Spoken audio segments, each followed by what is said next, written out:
from Doug Hamp.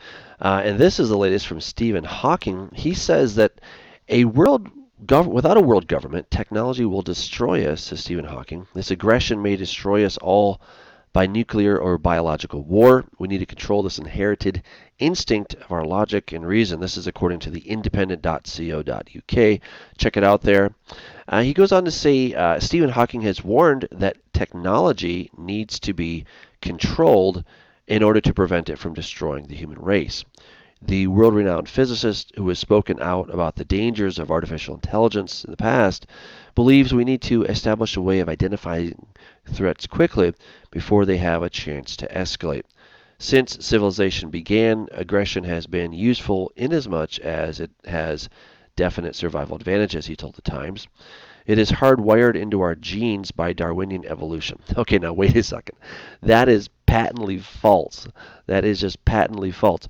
We don't have to be aggressive. And of course, the whole idea of Darwinian evolution, he's a very intelligent man, and yet he's still buying into this Darwinian evolution. And not just because I'm a creationist do I think that, but many people who are evolutionists are now understanding that the whole idea of the survival of the fittest is not hardwired into our genes. I recommend checking out a book by Dr. Bruce Lipton, The Biology of Belief. Now, I don't believe everything that he says in there, but I think he has some incredibly great points, namely that our genes are going to react based on our beliefs. And this has now been proven. He's demonstrated this absolutely, that our cells actually have receptors. They look like antennae, like you might have had on your house years ago to get your TV signal.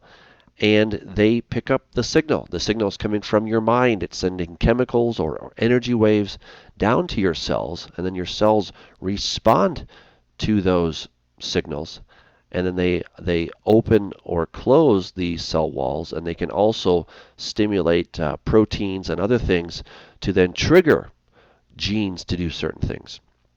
So it's based on our belief, not hardwired into our DNA.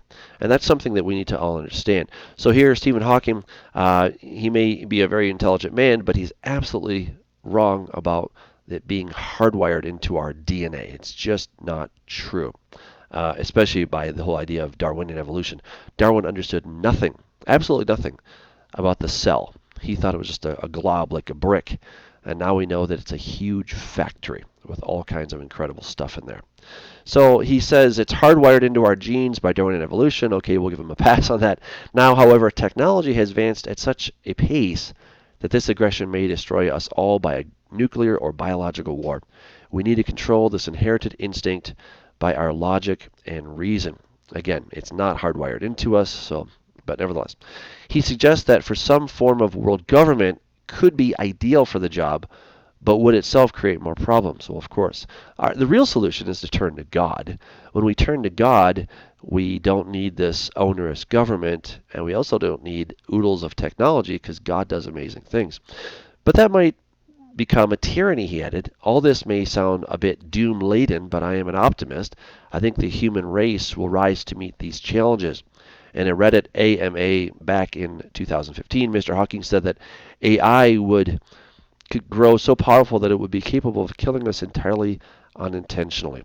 The real risk with AI isn't malice, but competence, Professor Hawking said.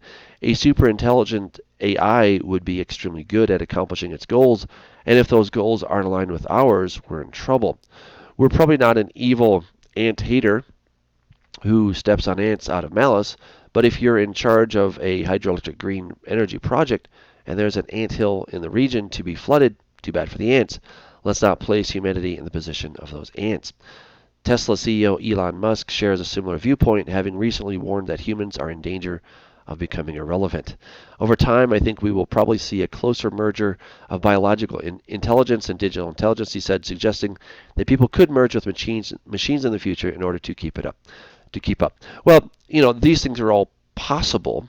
God said that everything is possible, no matter what man is actually thinking about and dreaming of and envisioning, he will be able to do it.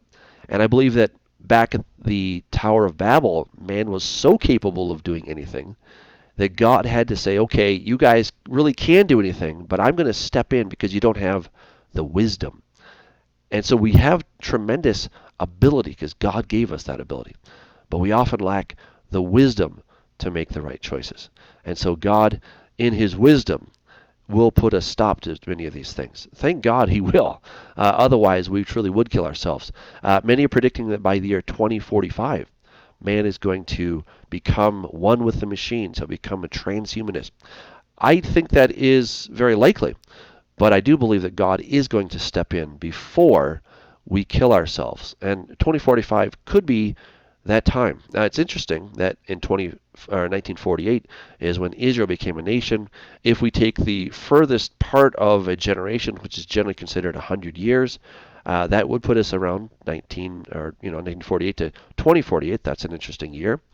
If you look at Psalm 90, there it tells us that the days of our lives are at 70 years, if by reason of strength 80.